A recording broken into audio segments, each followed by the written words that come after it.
Ahmadinejad is not a Shiite name. And in terms of Lebanon, we see that Iran is actually Shiite. Okay, but I don't think that's the reason why they're not naming their children, because they see Turkey, because they now see Turkey as a much more credible leader in the Middle East, who carried out his words. Ahmadinejad for years has been threatening Israel. This guy came and sent the flotilla. He sent the flotilla, and we saw the way he's lambasting Israel, and this is proving very popular. Now, the Iranians, when it comes to Turkey, the Turkish are actually are a serious competitor. They are taking away their market. I think many Iranians are becoming very frustrated as to how the current regime is handing over many years and billions of dollars of money that we invested in Lebanon and in Gaza. And this could happen. And one of the few things that could keep Iran ahead of Turkey is going to be the nuclear bomb. And I think that's actually going to compel them. Okay, and I want to get back to my original question of if there's any other bright lights or like creative solutions you deal with. Let me first disagree on another thing. We disagree on a lot of things.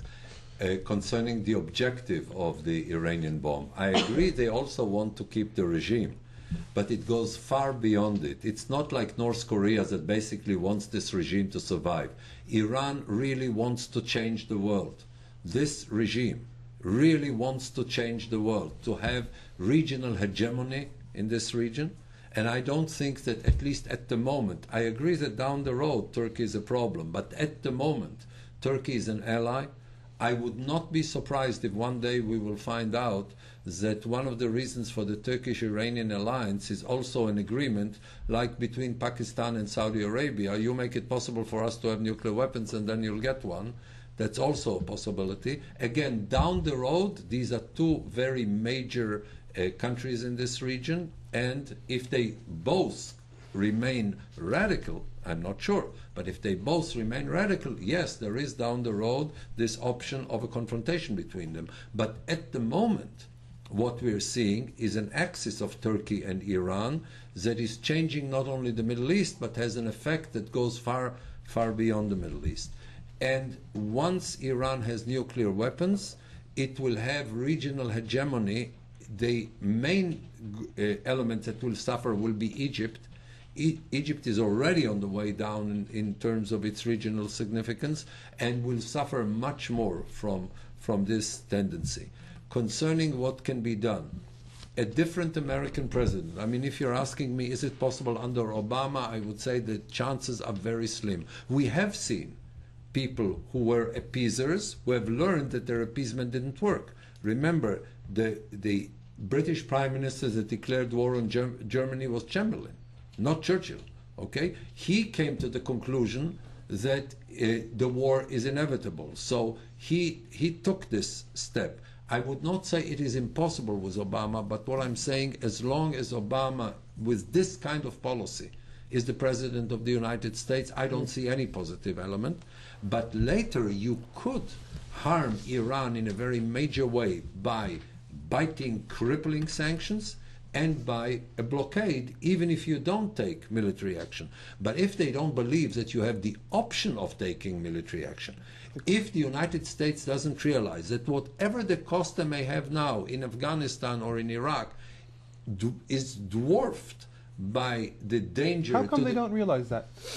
Because this particular administration believes that if you come to a bad guy and you show him that you're a good guy, he will not be a bad guy. Don't you think you're oversimplifying it? Yes, I am, because I only... Do you think it's accurate to oversimplify it to that level? Yes, I think that you have to see the big picture and then you can be more specific. I mean, if I had 3 hours here, I would be much more specific.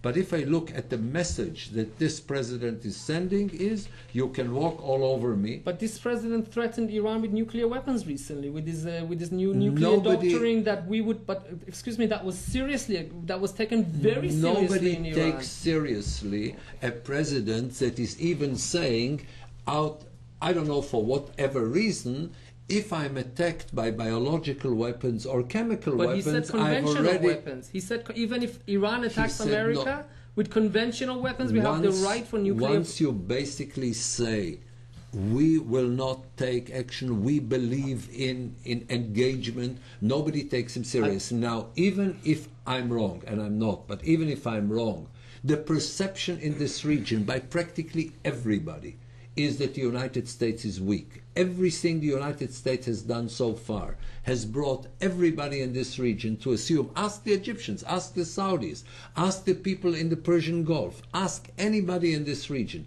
Even if they're wrong, I believe that they're right, but even if they're wrong, this is a political reality in its own right.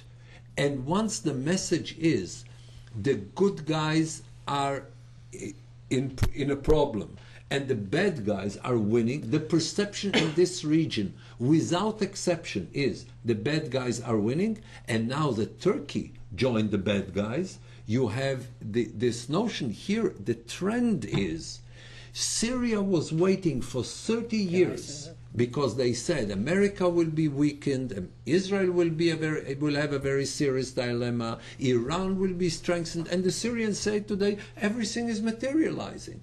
We have expected the balance of power to shift in our favor. The balance of power has shifted and is continuing to shift in our favor, and the crucial element in all this assessment is President Obama, by everybody.